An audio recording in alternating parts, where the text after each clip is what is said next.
Solo traveling is more popular than it's ever been. I'm having almost daily conversations with people who are either curious about traveling alone or ready to take their first solo trip. So let's go through some frequently asked questions and maybe in the process bust some myths about solo travel.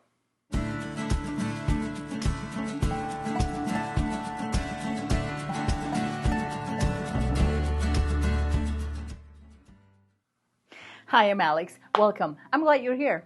One of the first questions that usually comes up when I mention to others that I travel solo is, aren't you lonely? And my answer is typically no. I am not usually lonely on the road. And maybe that it's because I'm never really gone for more than a week, maybe 10 days, 2 weeks at the most. So it doesn't really give me a chance for me to be lonely, but also because there are so many activities that you can do on the road without necessarily having a partner, group activities, things that you can enjoy with others without necessarily being in some sort of partnership or relationship. So whether you are on your own and you've built your itinerary on your own and you're traveling solo, but especially so if you're taking something like a cruise, for example, there are so many things that you can do from group gatherings to cooking classes to port excursions to food tours. I mean, the world is your oyster, really. I travel solo sometimes because I do want to be alone for a bit. I enjoy my own company.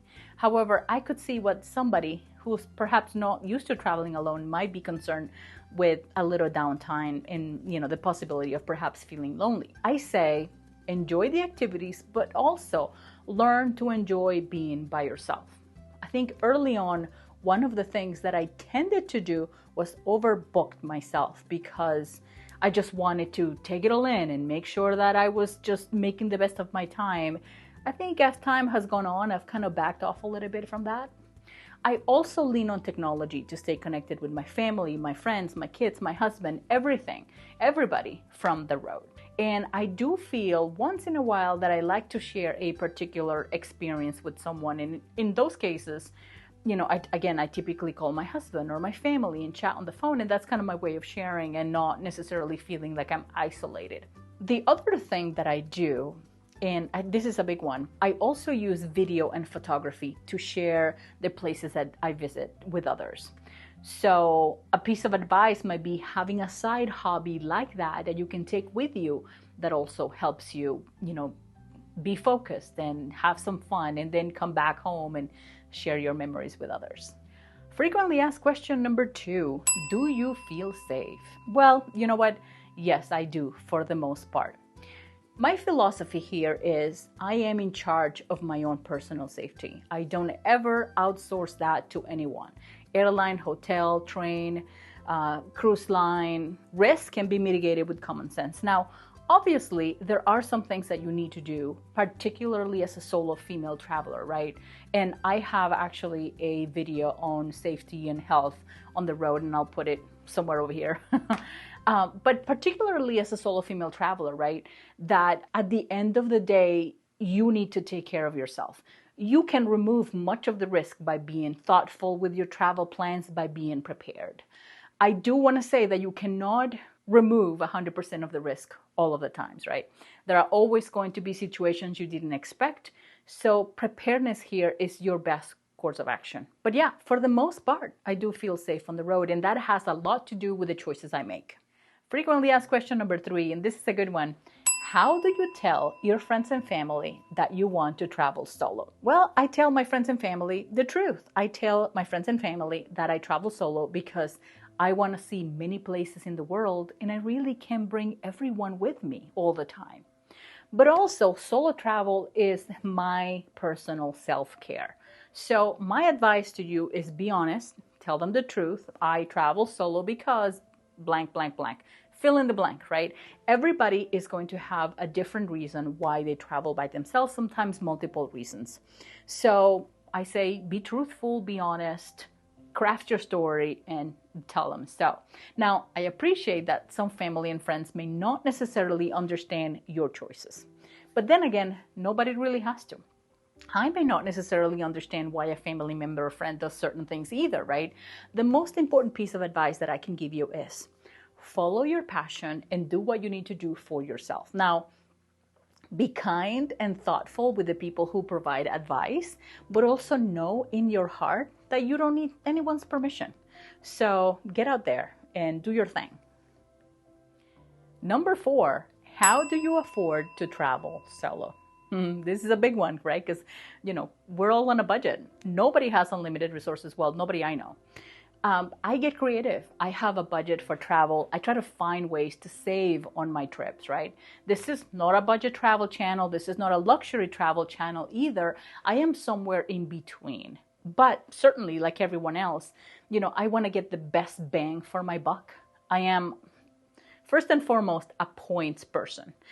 So I totally subscribe to loyalty programs with travel companies. So that usually translates to additional perks that can certainly make your travels a lot more comfortable. So whether it's hotels or airlines or cruise companies or train companies, I say, sign up for those loyalty programs because eventually those points will be, paying off. Now, that is going to be a small portion of your entire travel budget. A lot of it is just be smart, do your research, and eventually it will become a lot easier, right? And a lot more efficient. At the beginning, you might be overspending a little bit, but you will get into a system that will help you save money in the long run. Now, one more tip here, because the best way to do this and be able to save money is to have a plan.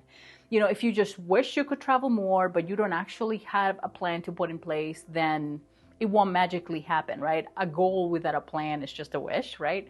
So do research, travel in the shoulder season, stay within budget, so you can do it again next time. Frequently asked question number 5. How did you start traveling on your own? I started traveling on my own for work. And, after many years, I realized that if I can do this for my employer, I can do it for myself. But in a way, it gave me the experience to travel alone confidently. So many times that I found myself in a different country, in a different city, a place that didn't speak English or Spanish for that matter.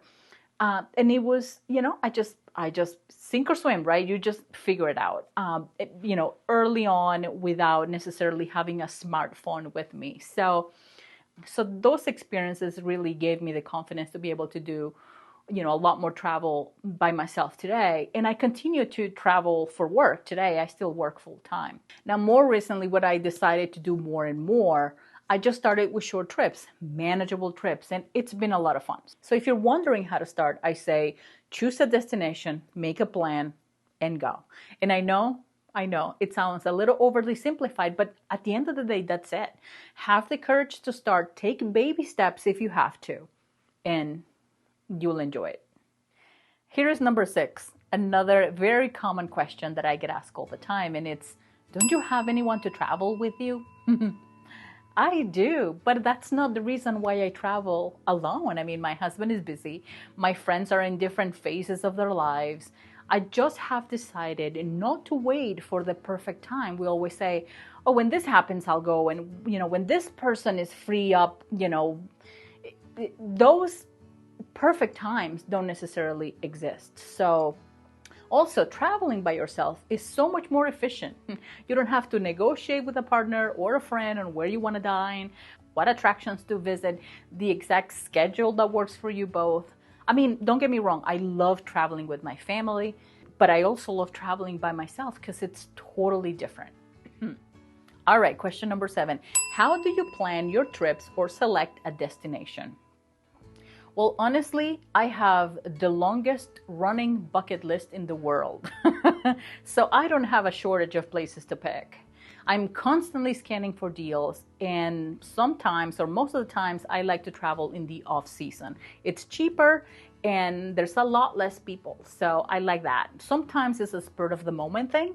Sometimes it's been planned for a while. So my advice is make a list of all the places you want to visit.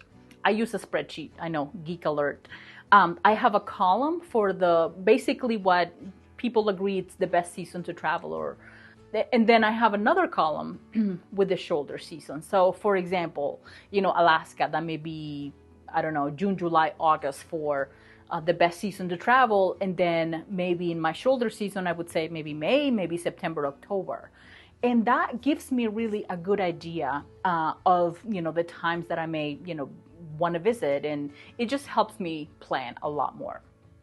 Question number 8, this is the last one, but arguably one of the most common and important questions that you get asked, or I get asked, is why do you travel solo? And usually my very personal answer is there are many places that I love to visit, and I want to do this at my own pace, basically. So solo traveling to me is freeing in the sense that you go where you want, at the time you want, stay for as long as you want.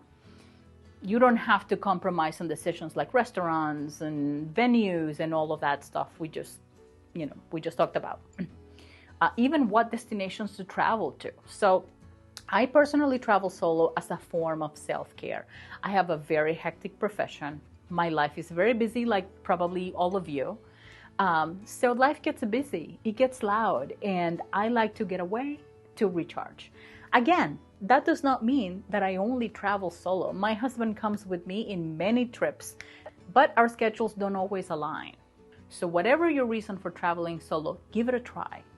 If you do some research and planning, you probably won't be lonely. You probably won't be bored.